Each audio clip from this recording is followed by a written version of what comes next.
I'm being heard loud and clear from your side. I can see about 1, 2, 3, 4 persons here. Maria Abba, can you hear me?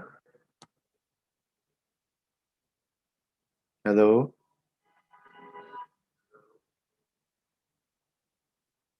Donatus Abba, can you hear me? Good afternoon. You Yes, sir. can Good hear me, afternoon. right? Yes, sir. Okay, Maria, you can hear me too.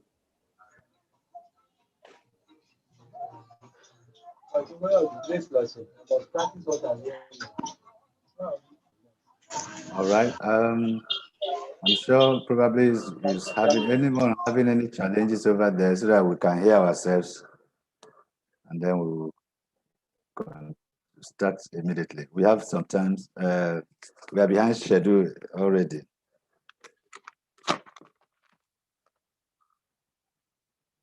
On behalf of Amex Associates Limited, I would like to welcome all of you to this Zoom meeting this afternoon. And I want to, first and foremost, before my introduction, to apologize for some logistic issues that has kept us, or otherwise would have done a pretext and some other things before now. You can't rely on Nigeria infrastructure most times, so I'm sure you can understand where I'm drifting to. My name is John Ugidi. As you can see, it's on the screen. I have over, let's say, almost about 30 years of experience spread about from my years of early banking and other consultancy assignments that I've handled. I'm versatile in this area, and this course actually is supposed to come up tomorrow before, but because of some changes that we have here, we have to bring this one up today so that the one that is supposed to take place today will now take my usual place tomorrow, when the facilitator for that program, entrepreneurship, will come around to handle that. We don't want to lose the time that we have scheduled for you, because it's supposed to be a 5 days training as directed by NISA. And one particular important information I need to give to you is that this course appears to be the practical aspect of the training. It's so vital and very important. Every other one that you might take may not require the emphasis I'm giving you right now. So it's important that you listen attentively. You are going to demonstrate some of the learning curve, whatever you are going to get from this training, in preparing your business plan. That I, as a facilitator for this program, I'm an alumni or alumnus, right, rather, of the EDI of various places. I'm also a loan. I've also applied for this particular NISA loan, and I was also trained. So whatever I'm going to pass across to us is something like that is an experience. I was trained, and I've been training other people who have already applied for this NISA loan. So by and large, you are seeing me with my versatile areas I'm going to bring onto this, and it's a simple course that I'm going to handle. Most of the things that we do that we inadvertently, or we don't even know, that is what we are supposed to do when we want to do a business. Those are the aspects that I will be bringing into this Zoom meeting today.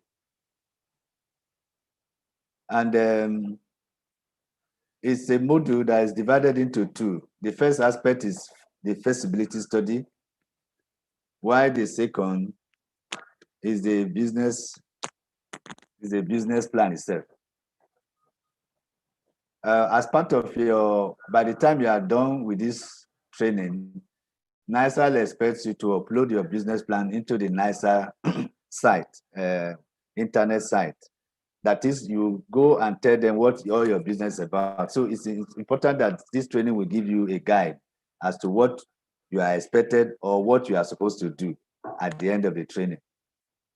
I don't want some people to think that, oh, it's CBN NISA loan we want to take. So let me do wuru to the answer. That one is not allowed, because even this training aspect of we are going to examine you. You are going to be given a test. You are supposed to get a certain mark that is supposed to be above average before you can be awarded the certificate.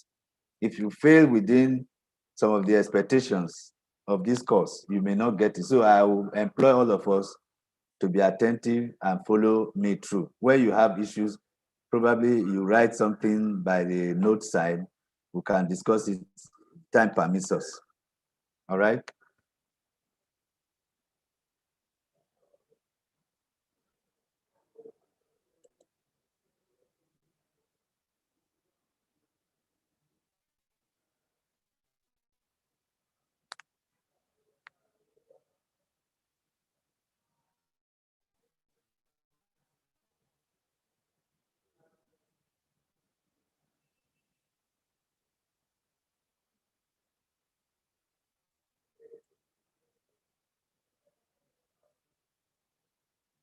The pretest, as you see, coming. Just a moment. You are expected to know what is a feasibility study. You are supposed also to be able to develop plan.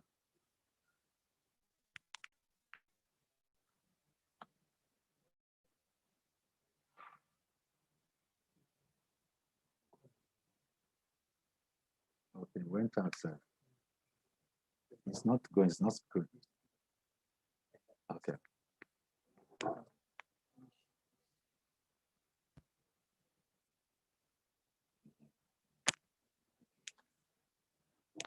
So back to what I was saying, the pretest obviously is just on the screen, differentiating between feasibility study and a business plan. What are the reasons why we do feasibility studies? I think these are simple questions that we can answer. And I think as we go forward, the answers will just be at our fingertips.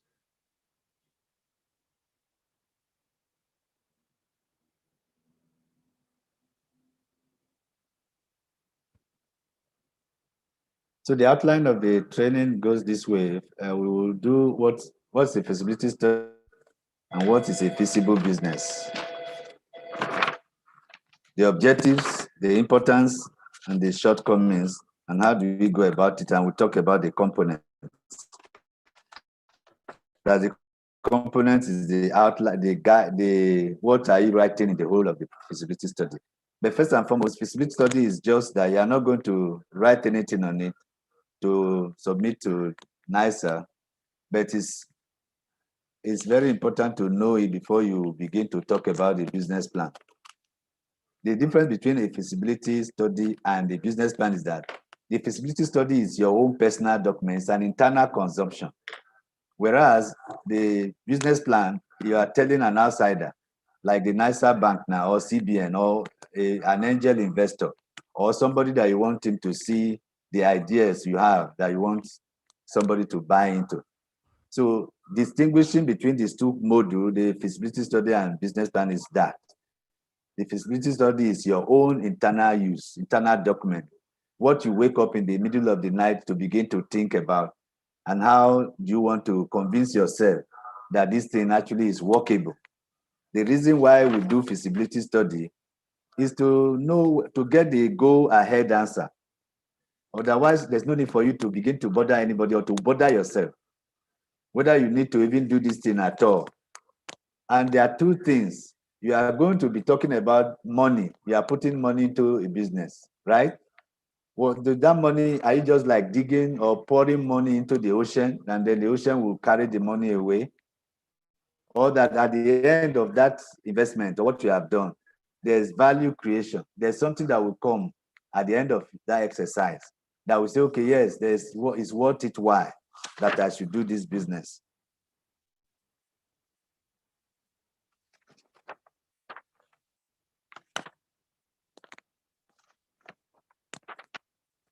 A feasible business is one that will tell you that at the end of every exercise of your business thinking here and there and all the effort you are going to put in place, it will generate you profit, what we call cash flows.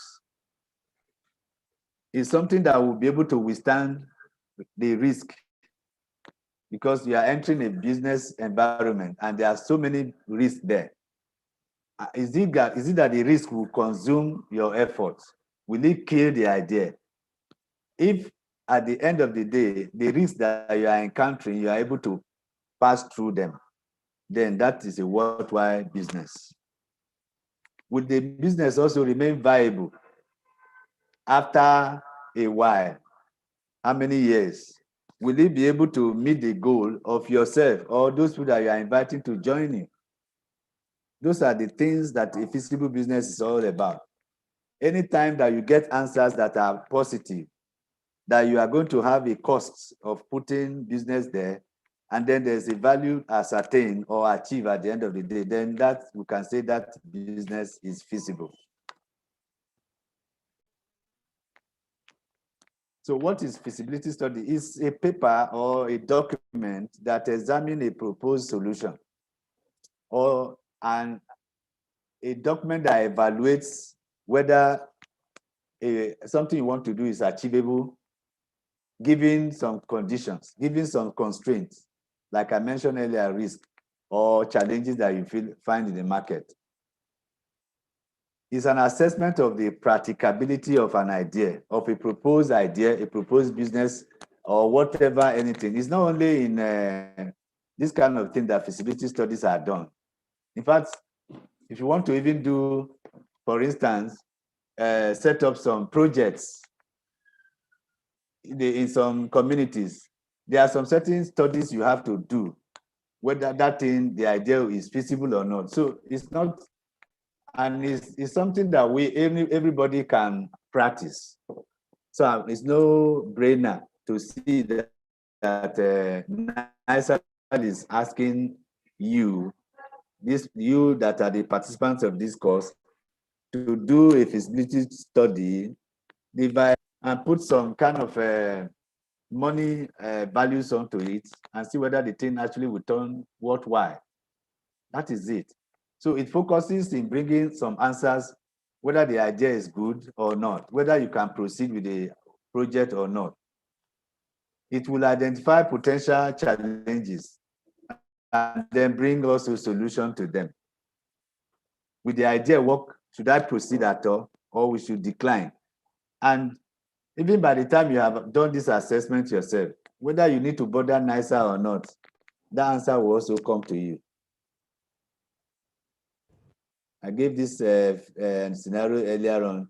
A feasible business is one that will bring adequate cash flow and profit, that will be able to withstand the risk in the marketplace. Are you going to fold your hands because some other bigger people are there? People are intimidating statistics and figures, being there for how many years? Like somebody who wants to make something like Zobo, for instance, and then you have Coke, the giant of the NBA making malt and all that. Are you saying that because there's all those kind of established business that your Zobo drink will not sell? Or that you are able to create a niche for yourself using the Zobo and then get your own market share and remain viable in long term? And that even maybe your own children also would tap into it. Some of us have businesses that our father or our parents have bequeathed to us. They saw the idea and they head on to it until you are born, and you are seeing some of those things that they are doing right now. So that's what I'm talking. It meets long-term goals of the founders, and that they can even bequeath it to their own children. Anybody with a business idea would definitely have to do is to, conduct a feasibility study to determine whether it is good before proceeding or not to bother anybody. Feasibility study will address where the business will be located and how is it going to operate. It will provide the detailed depth about how to determine if it will succeed. What are you going to put into it?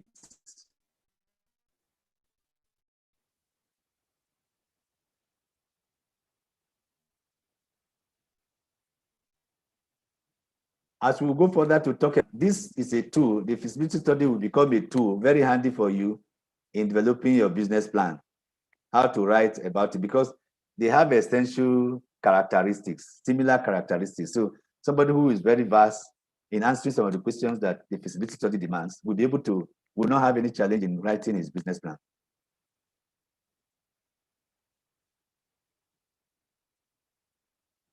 It will definitely focus on the proposed idea that you have and the ventures that you want to bring up. So what are the objectives? The objective of doing a feasibility study is to raise funding, as you are here right now. All you want to do is to meet the idea or the criteria of NISA, that before you go do anything, you must do it. So you are on the right track. The reason why you must do it is obligatory, is mandatory, is demanded. The second point is to satisfy the requirement of grant awarding bodies. There are some agencies that will give you money, not like this one that is a loan. An agency that want to give you a grant, like this Shell Life Wire, that's the SPDC, Shell, that's those who are into the oil industry now. I remember one time the Shell Life Wire brought a grant to somebody and was asked to do a business plan. Such bodies actually would demand, and since it's a grant that you're not going to pay back, I think you don't have any choice anyway, that you must meet that requirement. So it's a very good year. You are learning more, apart from the NISA that you are doing right now. What the learning you are getting from here, you are going to also use it in some other areas if you are the prospective type, because it's not only loan that you are going to use to do your business. Supposing your business is expanding, you will need additional money. So you might want to approach grant awarding bodies, and therefore feasibility study will become very, very important for you. To satisfy the directors that the project is viable. If you are not the only one in the business, or if you are likely to invite some other people, like I mentioned earlier on, angel investors, they will need to know, to see some of those things practically that you have drafted, to see how this thing is feasible. If it is viable, yes, they will come. If it's not, if they also look at it as it's not viable, then it doesn't meet their requirement. And that means that doing a feasibility study is very, very important. To determine the optimum mix of to maximize revenue, there are a lot of factors that come into play in you when you are doing your business. So only one part of it will not be okay. Everything must play to optimum. You are going to talk about organization. You are going to talk about raw materials. You are going to talk about technical issues, like you are using equipment or machinery. The study will bring everything together. The mix of all of them working together and bringing the required revenue. A feasibility study will bring that result out. And it's an essential factor that will make all elements of the project. Every party to the business will agree, because since you are talking about something, a fact that nobody will doubt, the feasible business, a feasibility study will bring those information out for them. So long as they see the profit analysis, so long as they see the balance sheet and all of that, everybody will look at the accounts. And so that is the point that everybody will agree. It's not what you are painting a scenario up. All of them will look at the document and be able to, okay. It's also a basis for market planning. How do you do your market planning. It's a tool. This feasibility study will bring your market analysis out. And in some cases, if it is not good, you are not meeting up the market requirement or the challenges in the market, then the idea is either not to start at all, in which case, closing the idea, or you might have to start from beginning again to know why it didn't work, whether you need to change your machinery or the application, or whether you need to reduce the scope or maybe expand. Either of these things can bring a better result later. So those are the objectives. At the end of the day, you are going to get to this cash flow situation, the forecast, and the balance sheet.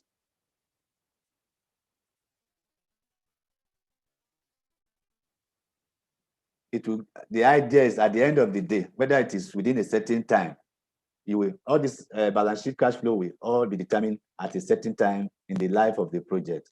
For balance sheet, it's just a snapshot for a particular day or a particular time. The cash flow is at the end of the month or at the end of the year, you determine that. And then it gives you also an estimate of the project value upon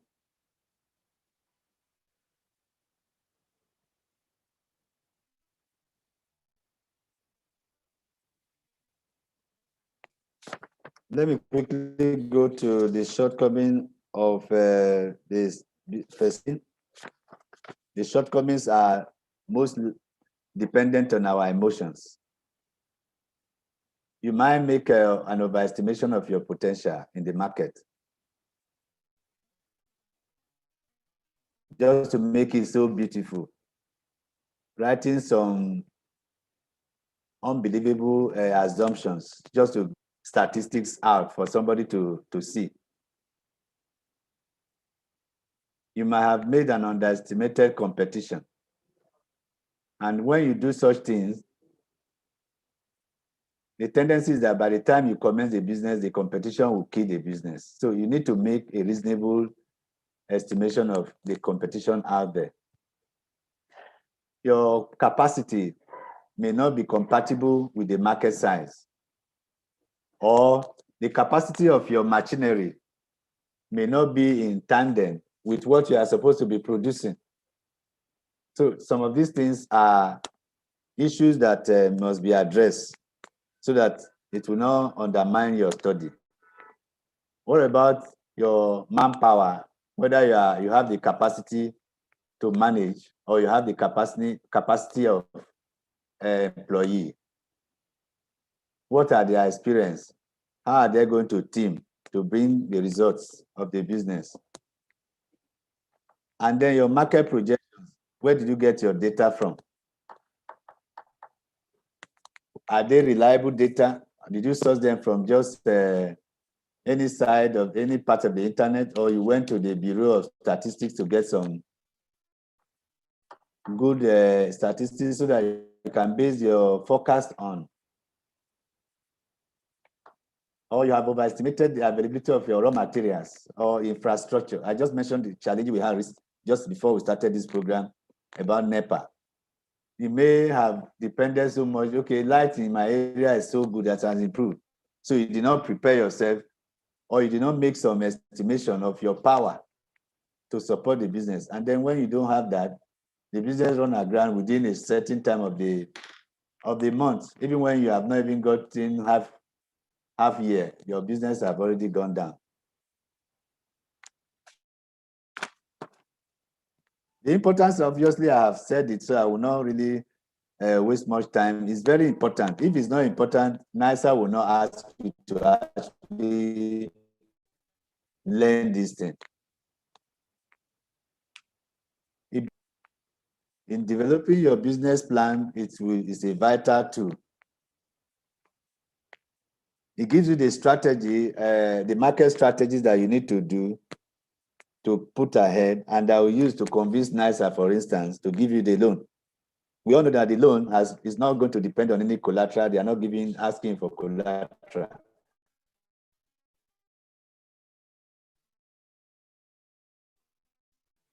Because if you don't do that, you get to a place and you get stuck. I pray that will not be your situation. And then it will serve as a solid foundation in developing your business plan. How do we go about this? Well, I said earlier on that in determining where you are going to locate the business, where are you going to sell? That is the market. Whom are you selling to? That is making your market segmentation. It will also assess the competition. You need to assess the competition before you do anything and figure out how much money you need to start your business, and that it will keep running. Some people run into problem here. You want to tell NISA you need 5 million, and you have not even projected how much of that will go for payment of your staff salaries for at least that 1 year. In working out your working capital, you must plan, where am I going to get money to pay my staff salaries, at least for 1 year. So you may have to factor that one into the amount that you're actually seeking from NISA. Because if you are doing a business that is a farm, it's not immediately that the farm will bring the produce. The farm has a gestation period of about 3-4 months. So within that 4 months, you have some people that are working for you. Where are you going to get money to pay them? That's what I'm talking about. And it's advised that before you even start feasibility, that you might require, if you don't have the knowledge in that area, you might require a consultant. It is required you just take some paper. As you are lying down, you are calculating these figures in your head. You put some things down. The idea, you just do something before you now do the full-blown study. It will help you. But for you that may not have any knowledge, call somebody who is knowledgeable, who may be in the business already. Even if it's not a particular business you are doing, somebody who is already there can guide you. So you come up with something before you build upon it. It will save you a lot of time, energy, and money. So if the finding obviously does not go well, then you may not even bother anybody at all. After you have done all of that, this is a component. That like an outline, or like the content. You are going to describe the business. What is it going to do? What is it going to serve? How are you going to deliver it? Just a brief description of the business. I want to start a rice farm. The rice farm will be located in Taraba by the river valley. I have some people there that do irrigation farm, and there's water every part of the year. So I'll be able to do 2 seasonal planting. It's not going to be dependent on rain. You know, we have the upland rice, we have the lowland rice. Some of these things come into play. You just give a description. Then you talk about the market. Where are you going to sell? Now, recently, the government had issues about the border, closing the border to allow the Nigerian rice farmers to grow and sell their own, rather than competing with the foreign, Thailand, China, and all those rice that are coming in here. And that was very helpful. We saw a Nigerian bag of rice that was like 8,000 before, competing going to 17,000 during the last Christmas season. So you do your market feasibility. Yeah, there's markets. For instance, for anybody who is in the food industry, people are eating food every day. So you do go there and do your market analysis. Is that, or are you the one that want to go into drinks? I mentioned Zobo earlier on. The season is so hot now that some people may not, they may not afford, or for benefits or for some other intrinsic reasons. They prefer local drinks. Some people are into kunu and all of those stuff. Some people are into some ice cream. There are markets. So you go towards the primary school location or secondary school location as they are closing the heat. The weather is so hot that somebody wants to cool off. Some of these things are the market things I'm talking about. I don't need to make it too modern because I don't know the kind of business you may be in. But whether you want to make it a modern business or local, all of these things will come to play. You are going to display your service or your product somewhere for, you're not going to keep it in your house. You must look for people that will buy. So you need to go and find the potential buyers and do your market. So you put it there under that component. What about the technical? Technical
Okay.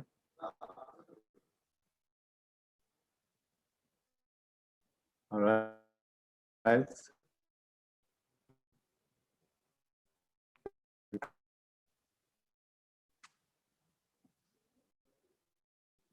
Apologies for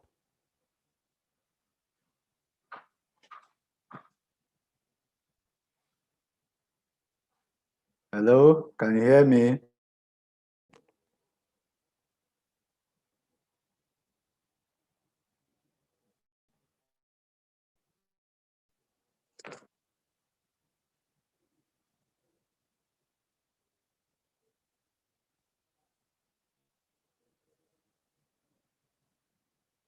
All right, I was on these components and I needed to explain some areas.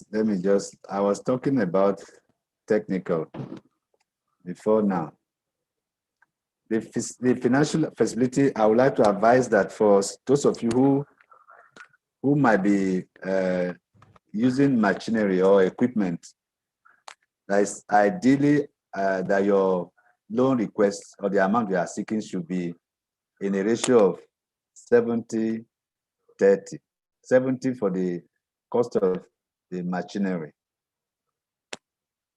Or maybe you make it 80-20.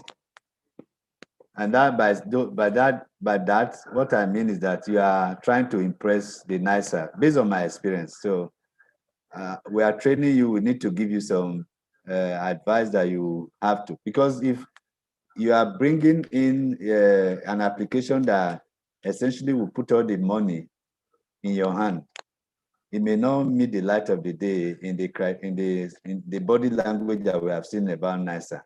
If you are using an equipment, the equipment obviously is already a collateralized aspect of your loan.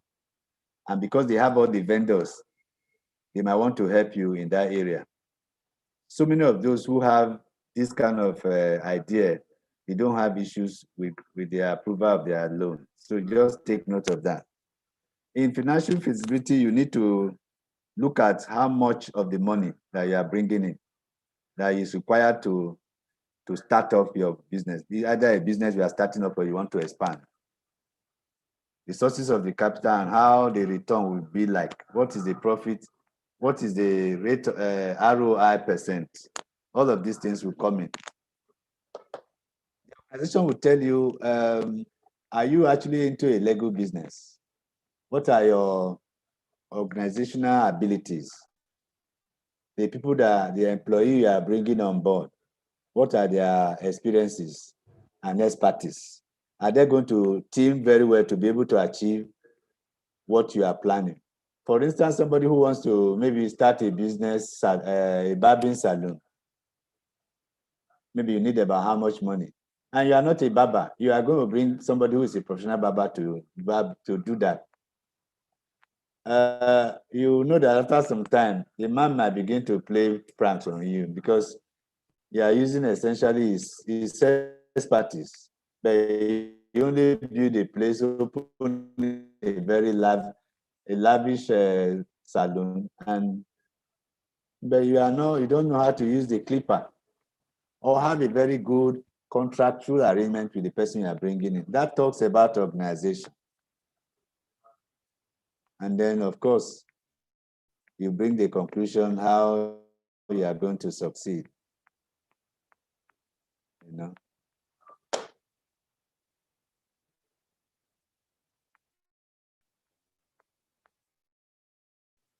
Go through some quick slides that some of the things I've said, I mentioned market. This comes under the market.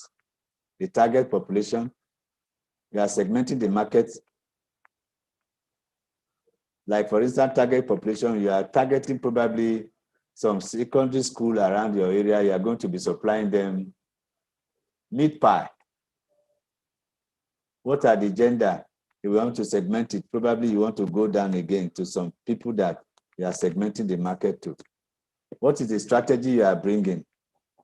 And then you do your competitor analysis. How many people are there in the market already? How do you think your own will be better than their own? Is it that you are selling your own cheaper or cheaply? Or your product is going to be branded in such a way that it's so catchy It will even fight those ones that are there already. Or are you bringing something like to support it, an ice cream, a combination that all those kind of things. What are the SWOT analysis? Strengths, weaknesses, the opportunities, and the challenges. Or we call it threats. These challenges could be called threat also. That's why we got what are the strengths of your business? What are weaknesses? You need to analyze them, even if, and then being objective to state them.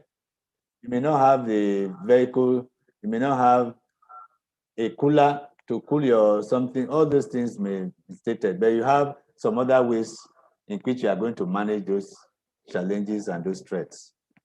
That's how to go about on that market. The technical analysis will tell you the location, the fixed asset, the type. And that table that you are seeing there will give you a summary of what is required. The serial number, the type, number required, the cost per unit, and then the total amount. Where is the supplier coming from? Where are the personnel plan? You put it there. The number, how many are there? What's the experience? What's their qualification? What's the salary you are going to pay? And then the annual multiply by 12. Then the materials, raw material, where are you bringing them from? Is it foreign? Are you importing them? Or is locally sourced? And then you put that one like that. Those are the technical analysis. I'm just giving you a slide on how the project's costs. The investment table comes this way as a financial analysis. You bring in your fixed asset and equipment, you put the cost there. The raw material for at least maybe 2 months, or maybe you can project it to more than how many months, what that cost will be. The salary that you're going to pay, I mentioned if you are a farmer or you are into a rice farm, the 3 months gestation period for your farm to bring the produce, you need to know how much you are paying. The pre-operational expenses, some of the things, the cost of your business training now, which is like, I think 10 or 15,000 or 20,000. The registration, because some of your business must be registered. Your environmental expenditure, you are hosting it on the internet, your data, all of those costs, pre-operational expenses must be total. So you put all the total cost there. And then that tells you that's your investment costs. The organization, I talk about how you are going to put all the systems together to support an optimum and how the changes are going to be absorbed. So that is our first part of the module. And then you have some question there. I think you can see the questions.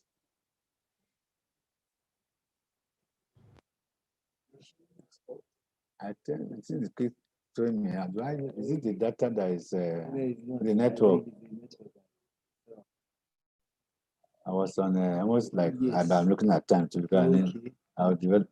I'll still have more time on the business planning also. So since we lost some time before. The questions will be sent into as I was like saying how we are going to organize everything that will bring the changes, the rapid changes that you are going to expect, how you are also organizing yourself to absorb them. So that's the organization analysis. Quickly, let's go through these review questions. And I think the questions will help us to see whether you have gotten anything from what I've said so far.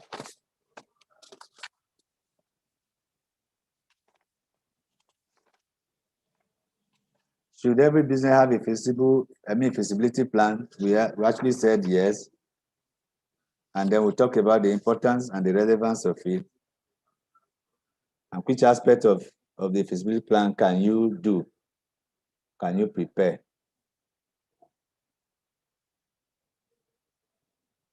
Whether you also require help.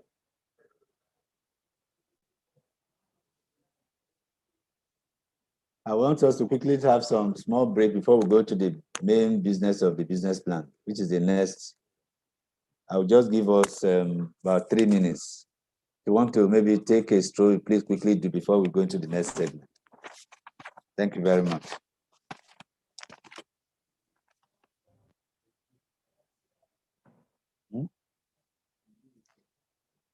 Okay.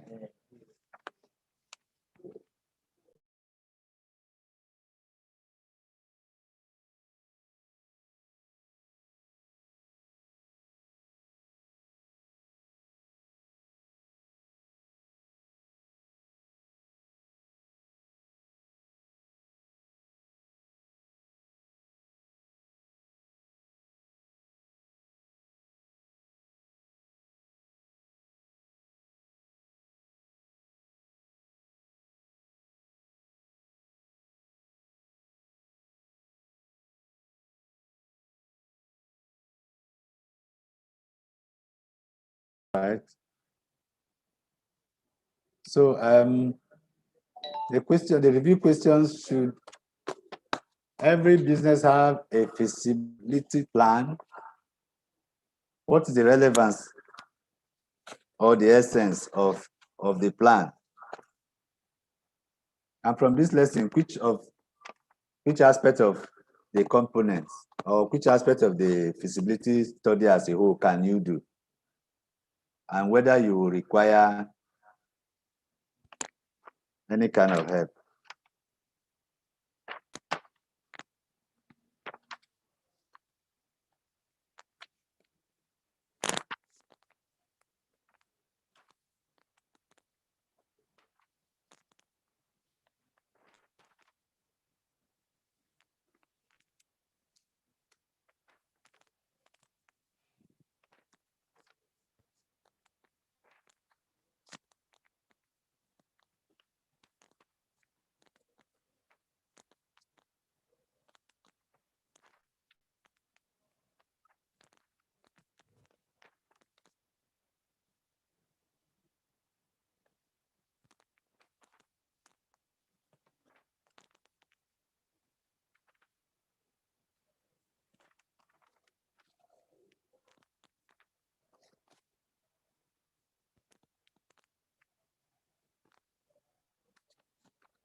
All right, I think we need to move to the next aspect of the module.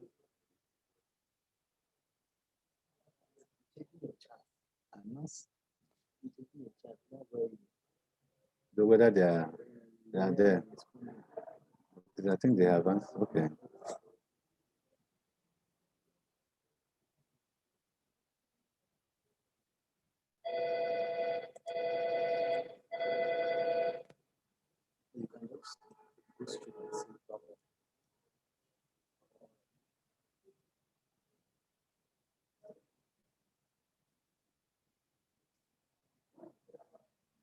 Okay.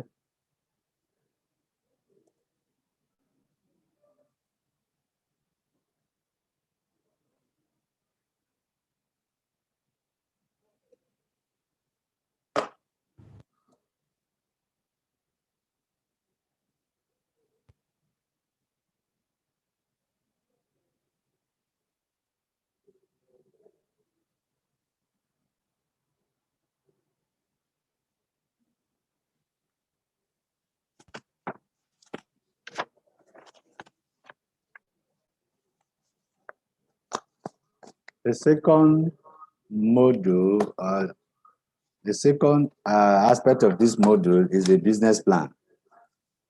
And this is actually your work that you are going to do for NISA, the requirement that you must do. During the time that we that were the first batch to apply for this NISA loan, the business plan we did was a bulky one. I'm happy to announce to you now that they have reduced it to something like a template, which will not be difficult for anyone. So I'm not frightening anyone. But most have the idea to fill up whatever the template requires. So essentially what I'm teaching you now is going to guide you as to how you are going to do that. Some of you will have the challenge of uploading the plan at the end of the day, but that's why the office Amex Associate is here. As a trainer, you come with any challenges that you have, and they will guide you how to upload it to the NISA site. So that's with that introduction, I want us to prepare for it and take notes of some of the things that I'll be mentioning. This is the outline of the study. The business plan is a roadmap. It's a guide for your business that describes in detail how you are going to do what you are talking about, whether it's a startup or whether it's an expansion. That will define all the objectives and how you are going to achieve whatever you have planned. So whatever you have thought about, like we mentioned earlier on in the feasibility studies, you are bringing it into the real business now. And that is the business plan. Business plan are bankable. The banks call it bankable business plan. That is, it's something that they can put their money on. So it's important that you put everything here, and it is sweet that somebody will now say, okay, yes, I'll put my money here. It has this outline, and it's not cast in concrete. It may not follow this format, but essentially, a business plan must have something like this. In that number, that number 3 on the outline, it says business concept, strategy, value. It might appear as organization. So long as the salient points that is needed is put here, the title of this may not really matter. But executive summary will always be there. Introduction can replace that number 2 instead of saying business description, mission statement. Sometimes people write it as introduction. Then the business concept, so it can come under maybe like technical or something information. But if you don't know what to do, just follow this guide. And then this is actually an adopted NISA document. So for you, it's advisable that you follow whatever that is on the outline right now, so that you not run into any kind of muddy waters. The chapter 4 there could be market summary. They might say market analysis. Okay. Some people may put the competitive advantage, which is number 5, under the market. But so long as everything is there, that resource planning number 6 can be under organization and all of that. Then that number 7 stand on actually as financial analysis or financial projection. The executive summary is written last, but it's always the first chapter. And it is like an abstract of the plan. Everything that you have written inside the business plan, the salient point must be on that executive summary. The executive summary is such that it's an abstract. It's just an extraction, but because it's usually one page. It's sanctionable when it goes beyond 1.5 pages of whatever you are going to write of your A4. So don't go and pack so many documents. You must have a summary ability. Those who did the English summary from those days when we were in secondary school, your ability to really put your summary here is very, very vital.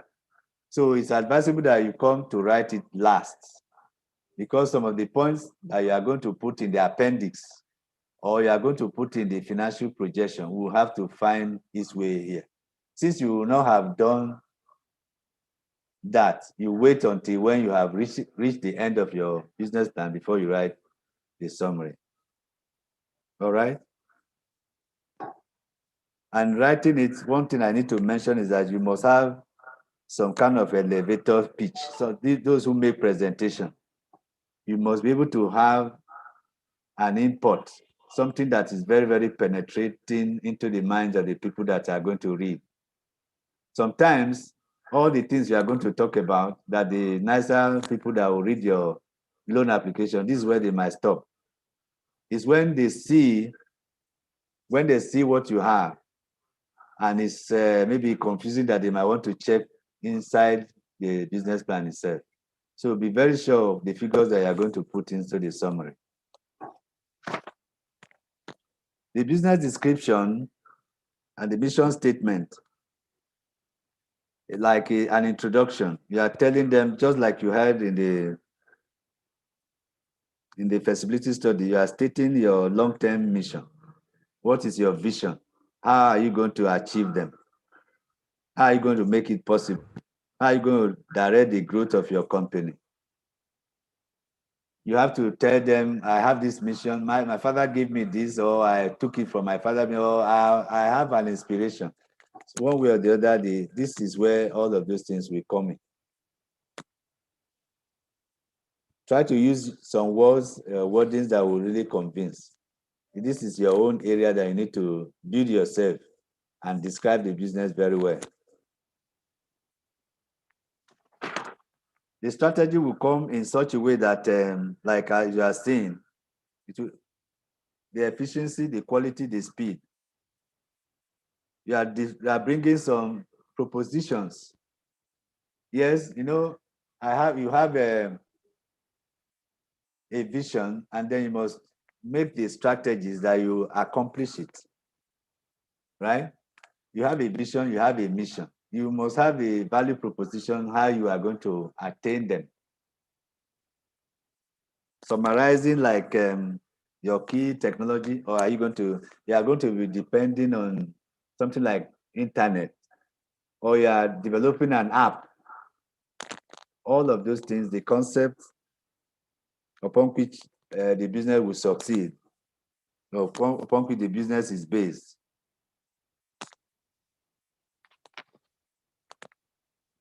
Quickly go to the market summary and competition. We usually call it the market analysis. And then, of course, you know that the market has been there before, and it is there now, and it will still be there in the future.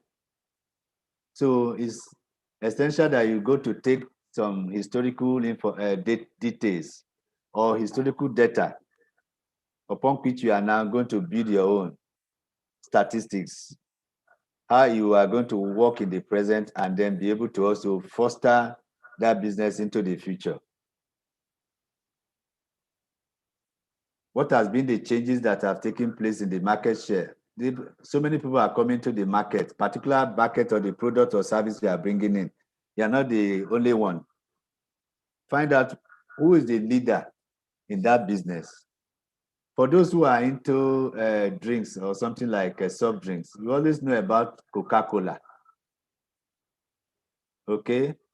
And you can know that they have always been a market leader. Even as much as we saw the Pepsi trying to do some certain things, they have not been able to match them.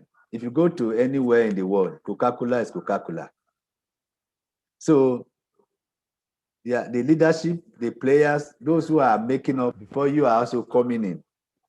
And then you begin to now review what's the market share you are targeting and how are you going to do it? What's your cost, your penetrative ability, and all of that. That comes under the market summary or competition.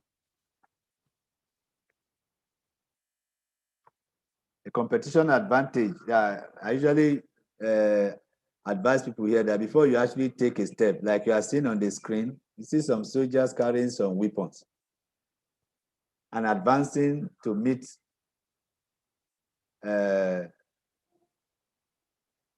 opponent, probably making a war against them. They must have planned with some kind of arsenals or whatever they require to go and meet the opponent. And you have to count your costs. You have to count, you have to plan.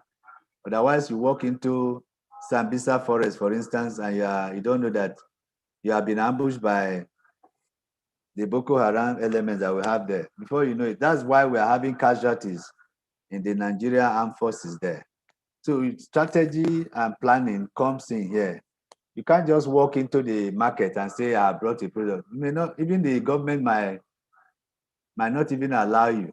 Or some task force in the market environment might come and tumble your whatever you are putting on in the market. You have not done registration, you have not done anything.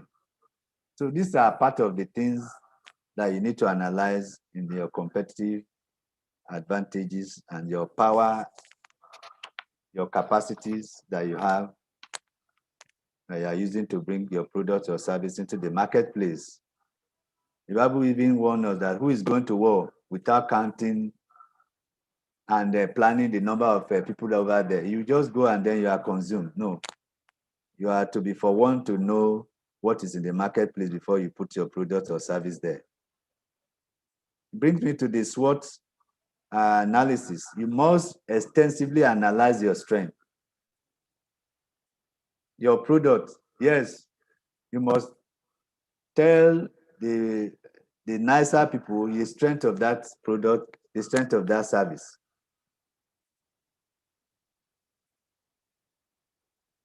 If you are like somebody who is coming into, for instance, what will I use now? Let's say the food, eatery business. You know why some eatery businesses are folding up now? It's because they have not done some analysis of their strength. And they think maybe they can do anything, anyhow, do anyhow, you see anyhow, somebody used to say. So your strength must be analyzed, okay? If it is a farm like beans you want to cultivate, what is the strength that your product at harvest time will meet the other?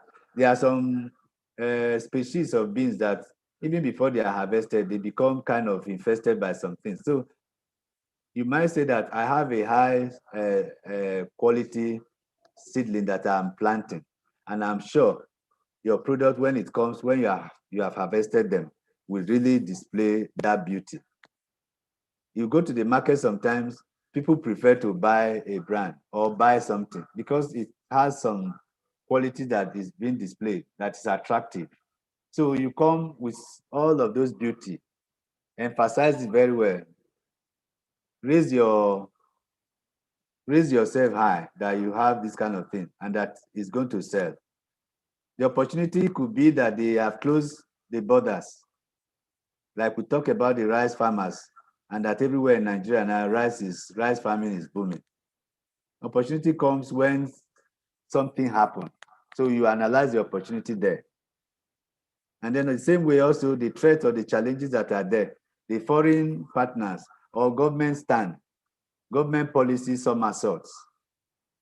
You need to also analyze them. It's not because you don't hide them because they will ask you these questions. Make your research very well that you are able to analyze this thing. And then your weaknesses. You may not have the capacity. You may not have a well-trained workforce. All of these things must be stated. Risk. Even risk is everywhere, every day. What are the risks? If you are dependent on importation, be very sure that the dollar value will not remain constant, as we have seen. And so probably at the time that you do your pro forma, at the time of arrival, some things may have changed. If you didn't pay your manufacturers all the money at that time, it's at the time that you are going to pay the balance, it may have changed. The value of naira may have depreciated. So the risk must be analyzed. And the risks are environmental, financial, economy, all manner of type of risks can be analyzed in the marketplace. So you summarize the risks of the proposed business or the project and how they will be addressed, address them. What are you going to use to mitigate them? The essence of analyzing the risks is for you also to develop the strategies of mitigation. It's very, very important. You don't just talk about the risks without bringing solutions to them. The next slide will give you something I call like a toolbox. You see a kind of some tools, a spanner, screwdriver. What is it showing you? You need to be handy to know how to plan. Your resource planning must be very, very handy. In case you run into muddy waters, what are you going to do? For somebody who has who doesn't have a spare tire in his car, and along the way he has a tire problem, and it's not very close to a vulcanizer, what are you going to do? So you need to do your resource planning. For something that happened among your workforce, your most important vital staff, maybe he says he became sick or he resigns. What will you do? So resource planning is very, very important in business planning or planning for your product and service. Who are your team members? Together we achieve more. Somebody said that's the acronym of a team. Together, everyone achieve more. So in a football match, for instance, you know that somebody who uses his left to play ball, if you put him in the right, he may lose that match. So that's why we are talking about the team. See why they are happy in the slide that you are seeing? They have succeeded, they have achieved, they have accomplished. So you need to know your team members by name. You need to form a very good team so that none of the impact of one person having one issues will not affect, because interdependency is an issue in the workplace. A failure of one particular team member can affect the overall objective. How do you select your team? What are their previous accomplishments? That is why when they want to make an employment in certain places, they list certain criteria that you must have accomplished or you must have achieved. What are your experiences? What can you do? What are your skills? So you don't just recruit on the basis of sentiment. Oh, I have one sister who has graduated for the past 10 years. He has not gotten a job. Let me bring it. No. You don't bring sentiment to the business. Otherwise, you're already running that business aground from the first day. So you summarize their years of experiences in the field, what they have accomplished, and then you mention them. The nicer team will look at all these things. If it's yourself also, what is your level of experience? What can you say about yourself? So it's very, very important that you take note of this. If you don't have a very proper team setup, you might not achieve what you are planning.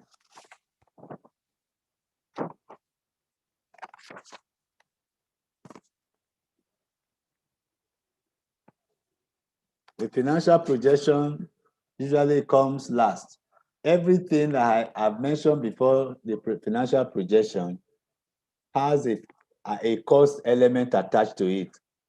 When you talk about hiring labor or personnel, you talk about their salary. When you talk about resources, planning, spare parts of your machinery, it's going to involve cost. When you talk about importation of your machinery from overseas, you are going to pay money. and all those raw materials that you require. Every of those things I mentioned from the past, the market analysis or market things you are going to do. You are going to travel, you are going to use bike or use a vehicle, you are going to buy diesel for your generator, and anything that you have done, it all involves cost. So everything will come here.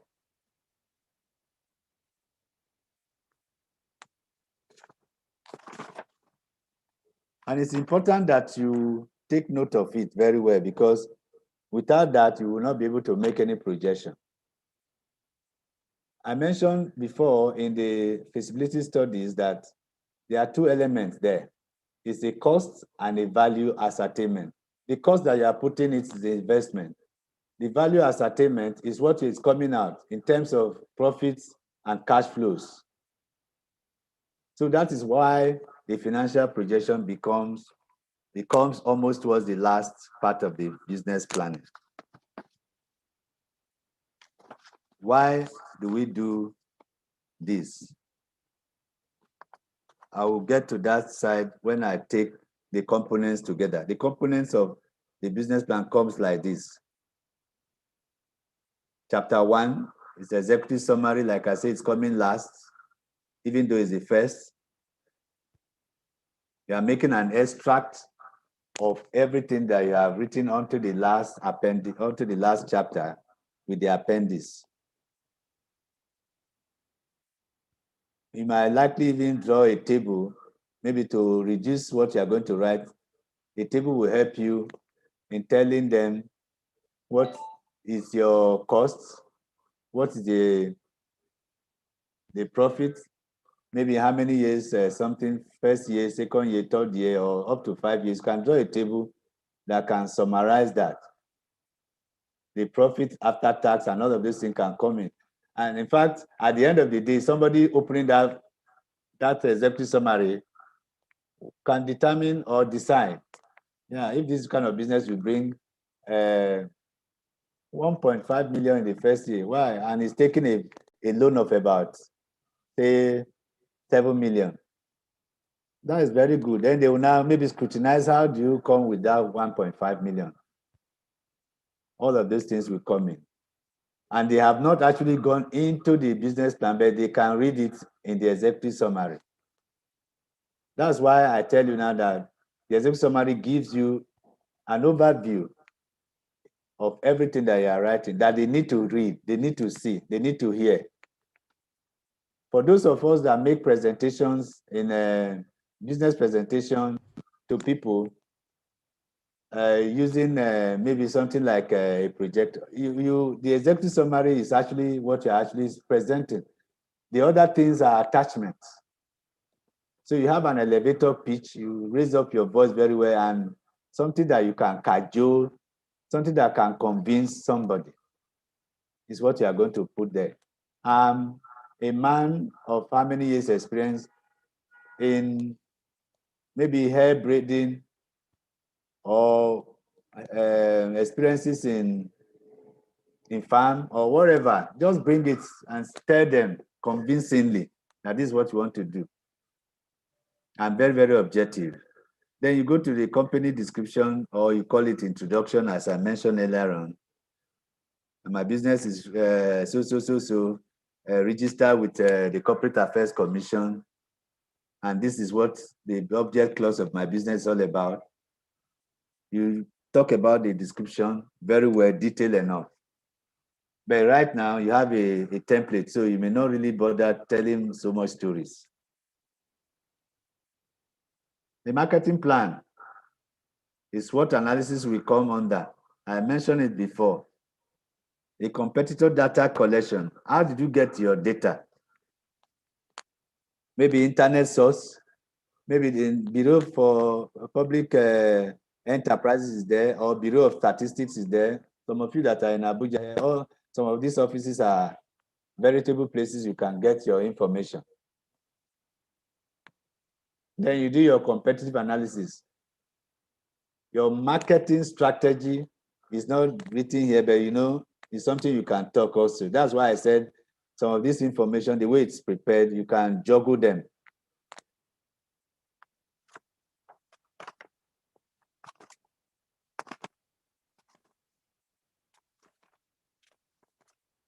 Then operational plan. Talking about how you are going to operate that business with everybody that you are putting in, everybody and the technical, every one of them working together with and bringing success. You are going to analyze, doing your risk and mitigation, risk analysis and mitigation. Carefully analyze them. Management and organization. You see, in that chapter, organization has come. I mentioned earlier on that you could have also put up there, but you can bring it here. You do your management, who is going to be in any capacity there. What are their qualities? What are their essential experiences? And why do you think that you can succeed with them? You can do your chart also, who is reporting to who, and all of that. So responsibilities are well designed, deadlines are set, and all whatever you need to bring under the management. That one comes under that. Then, as I mentioned earlier on, the financial plan comes last. The financial plan comes last. The figures that comes under the financial will involve so many things. For so many of you may not have the experiences of financial analysis, you might require an accountant or an economist to guide you. Because you are going to do your profit analysis first year, that will now translate to the second year, to the third year, and up to the fifth year. From that one, you will now go into the cash flow. These are also part of the financial plan. The cash flow is a statement of your inflow and outflow. Outflow could be you are making an investment, maybe like 10 million. Then you are making payment of salaries, also an outflow. Everything that involves taking money or a liability is an outflow. I mentioned that one. Then in the inflows are your profits, or when you take the loan, or when you sell any of your property or your equipment, all of those things come in as simple. At the end of the day, you have a net balance, which stands as the carrying forward balance to the next operating season, whether the next month or the next year or the next season, depending on what you are doing the financial analysis upon. Usually there's an appendix column that is attached at the end of the plan. You might do an appendix. Appendix will mean like a certificate of training that you are getting from this EDI. You are going to make an appendix of it.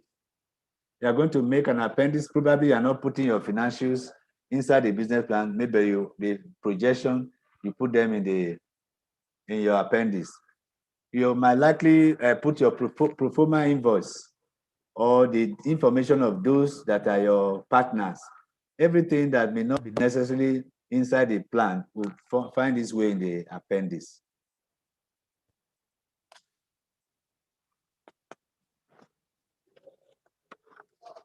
For emphasis sake, after the table, like the content or the table of content, which or the component I highlighted earlier, because it's important that you are going to do some of these things practically.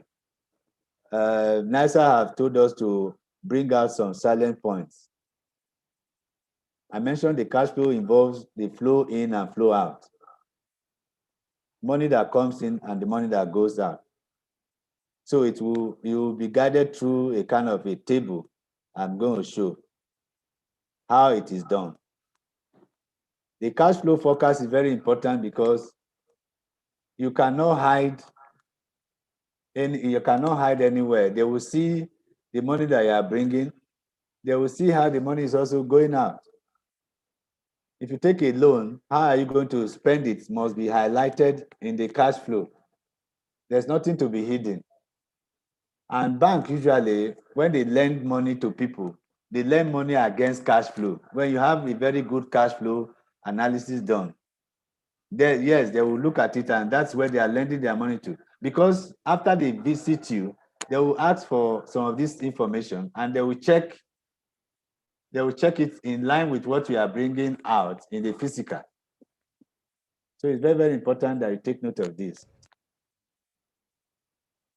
Why do we do this? To show investors that you are profitable. Nobody will be showing a cash flow that is showing negative.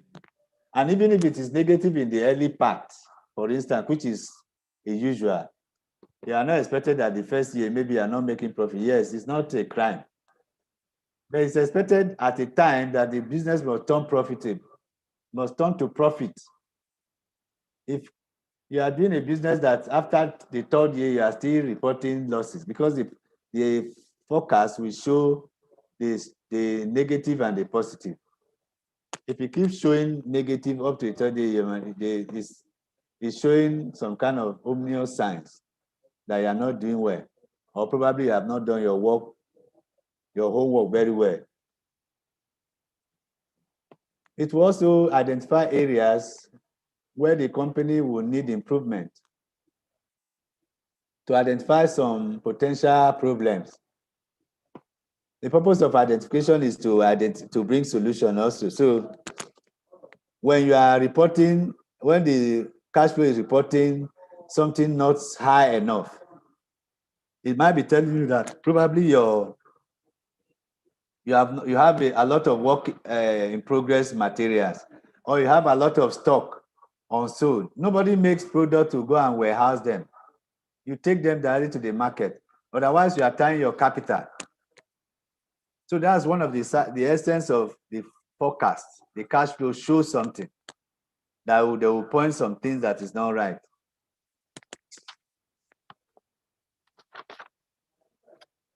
It will show to the investors that you are very, very efficient in the management of your materials.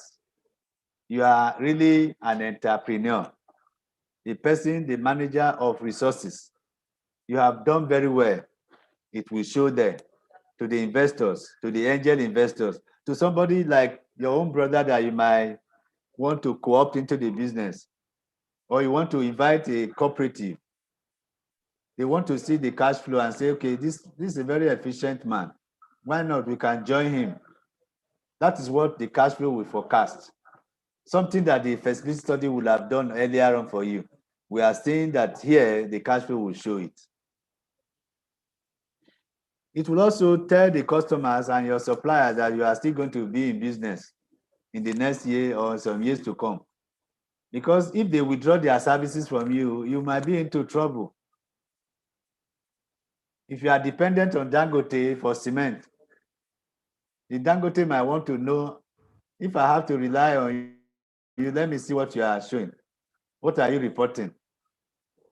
Otherwise, they will change their strategy with you and go for another place, because they might be meeting some challenges while bringing the business. If you are not going to bring something that will make them to make their own business also out of your own place, they can change camp. So when you are reporting a very good cash flow, the customers are also excited, your suppliers are excited, and they will be partnering with you. Yeah, this man is going to be around, so I don't need to change my partnership. I need to be around him. Those are part of the things that the cash flow will show.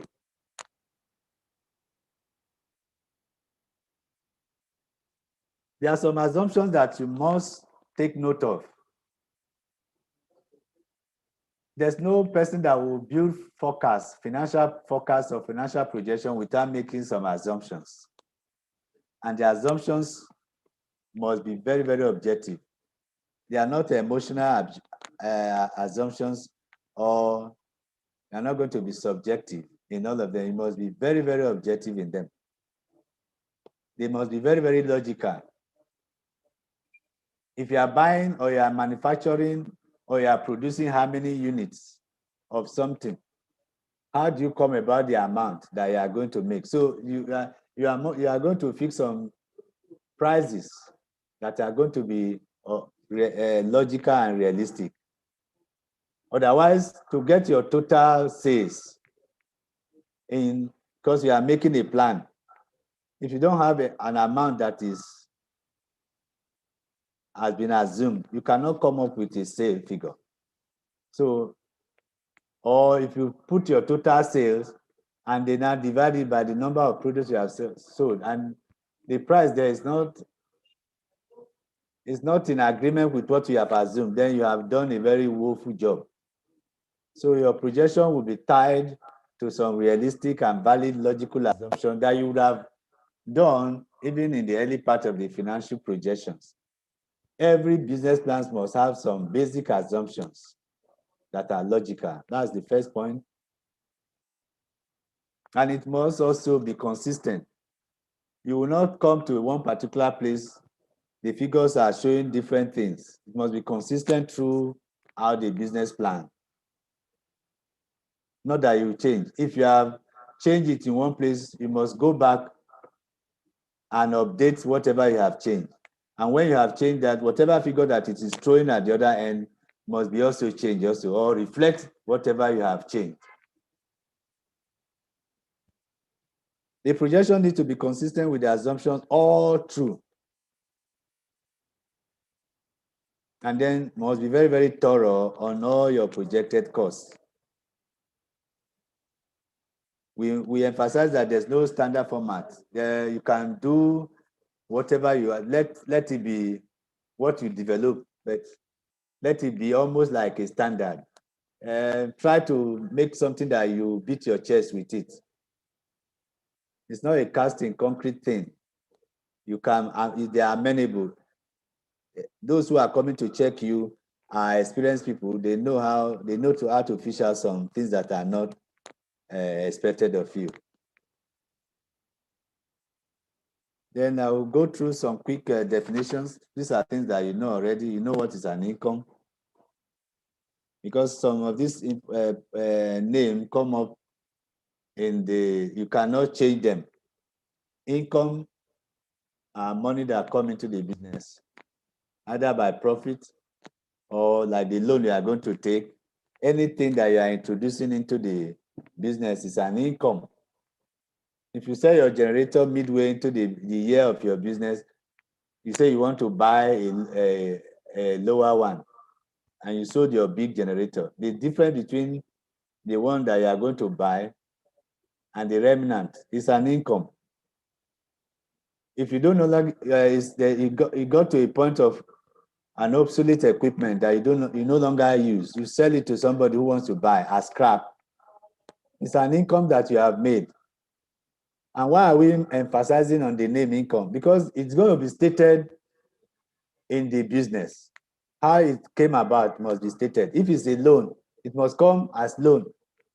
If it is an income, maybe a profit or a revenue or a product that you have, or the product that you are selling.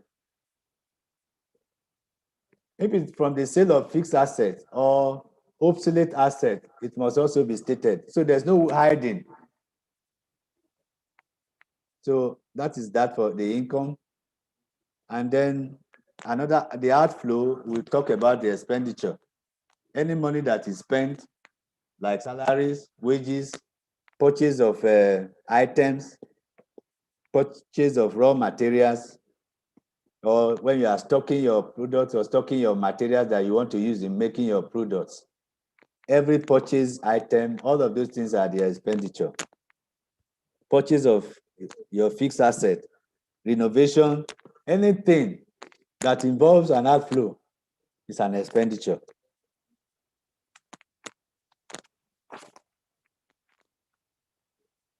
So you having an income, you have an expenditure. Take note of that, because I'm going into a layout now to bring the cash flow that we are talking about. You are saying something on your slide right now. You have an income up. We are talking about the income. And then we have sales, we have loan. If you have any other option of income, maybe you are taking a grant or your brother is giving you additional money, you increase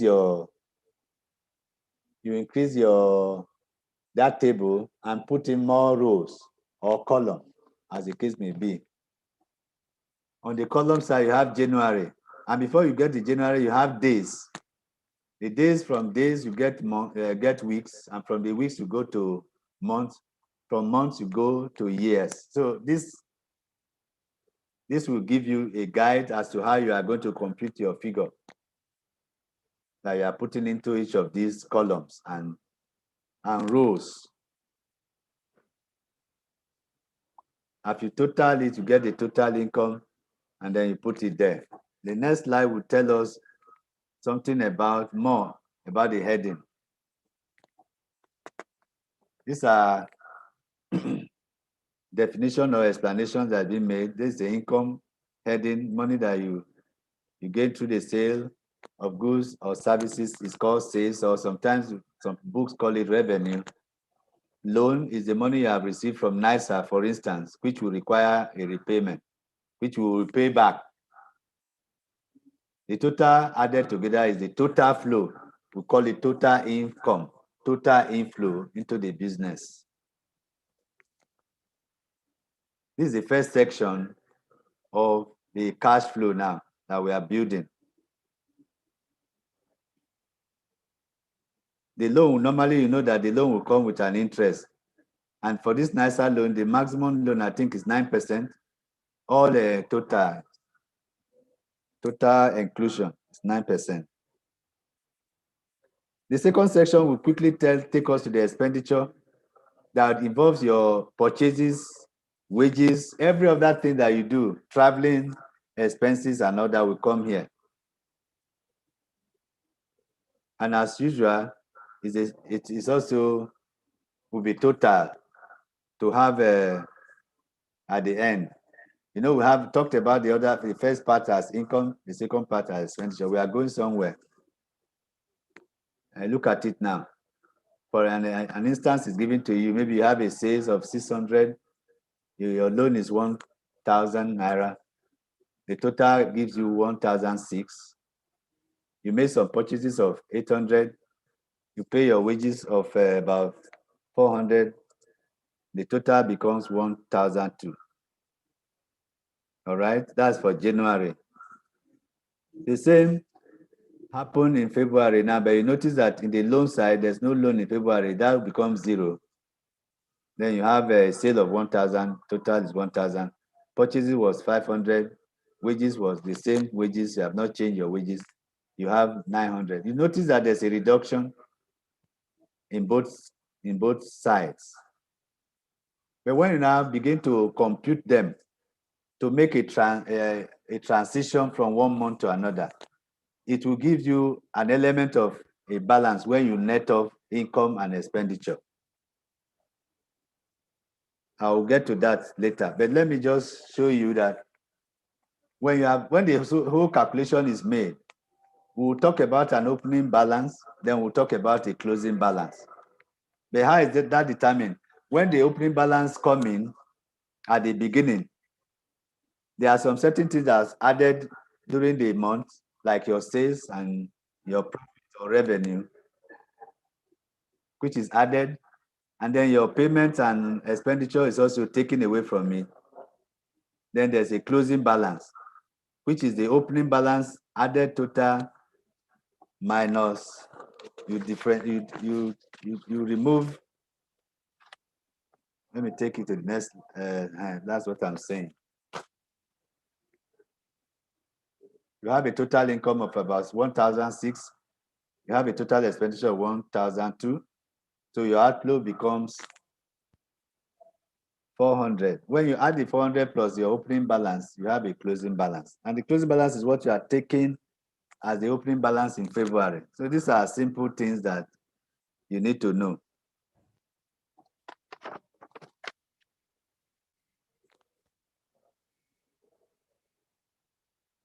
It's advisable that you can also deploy the app, some other app, accounting app.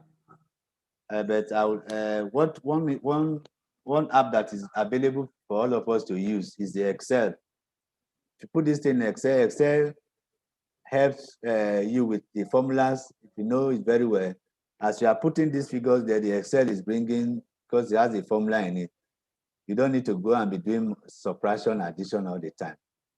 If you have not learned, it's advisable that you take some tutorial lessons in this area so that you can adopt, because I think NISA will expect you to use Excel in this analysis. So quickly come to the end of the presentation. Now, before I say thank you, I will welcome some areas that you are not clear with. It's a simple something, and because it's practical and that you are going to actually do a bit of the business plan yourself, this is one aspect of the training that you cannot run away from. It's also expedient that you begin to articulate your work now, because before the end of Friday, when you'll be giving your certificate, that you begin to know what to do, articulating some of these things that you have been taught. It's likely like a brush, but I've given you an overview so that you are not at a loss at what's expected of you by NISA. So if you have any issues, we still have some time before we round up. You can quickly ask some questions, then we'll throw more light.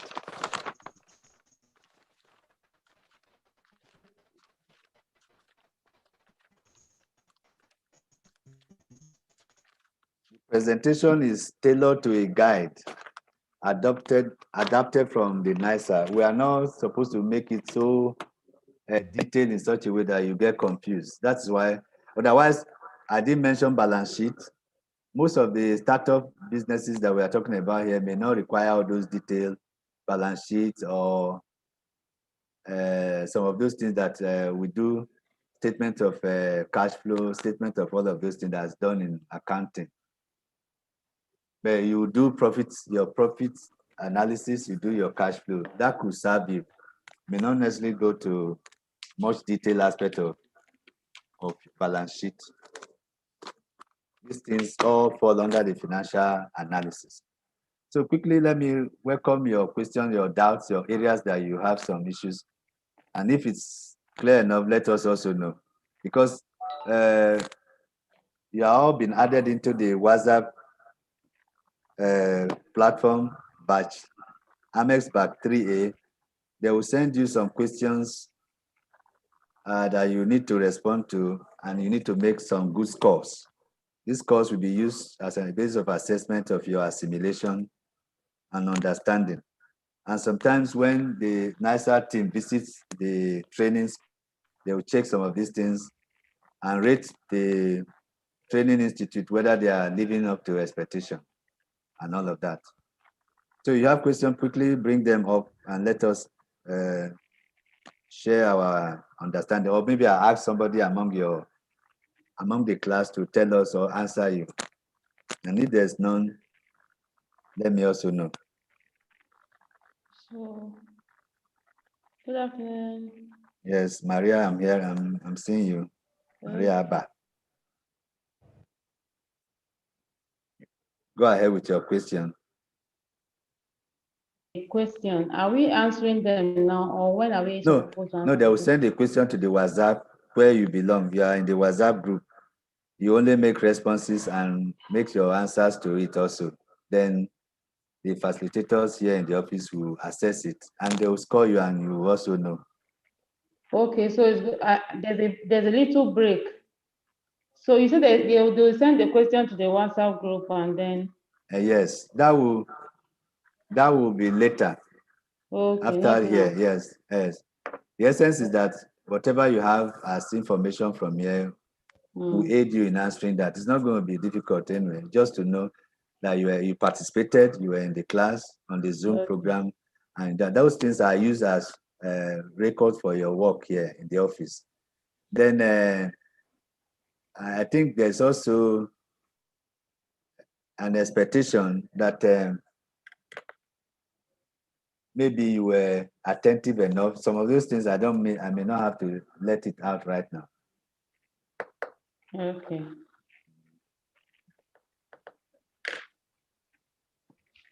Thank you, sir. You're welcome.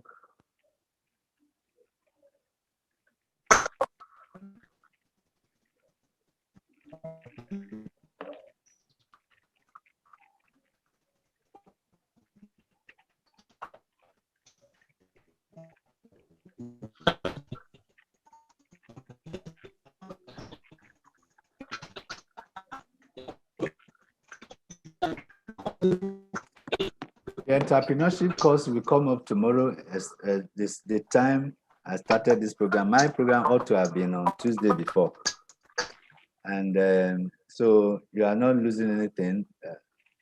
The entrepreneurship course will come tomorrow. At the facilitator traveled, and so we had to make a swap. That's why I'm here to cover the ground, rather than postponing the lecture like that. That's why we made the interchange. So I'm sure that one has been communicated to you earlier on in the group chat. Maybe you. Another thing also is this message, or what the guide I have given you is going to be in a YouTube, and which you can also check online at your spare time. Some of the things that you may want to listen to me again, you just go and then just download that and at your spare time, even after the training has gone. Those are things that we follow on. That's the way the training is done in such a way that some people may not be attentive. There was one time I was handling this kind of program and I saw one person in a car was driving, and I wonder how such person will be able to get a class environment to do that. But we are not going to report him like that. It's expected that he may maybe at the time he gets back home want to review what has gone on in the class so that he will not be at a loss on what is expected of him by NISA. I wanted to say that so that you don't say, okay, the lecture is over.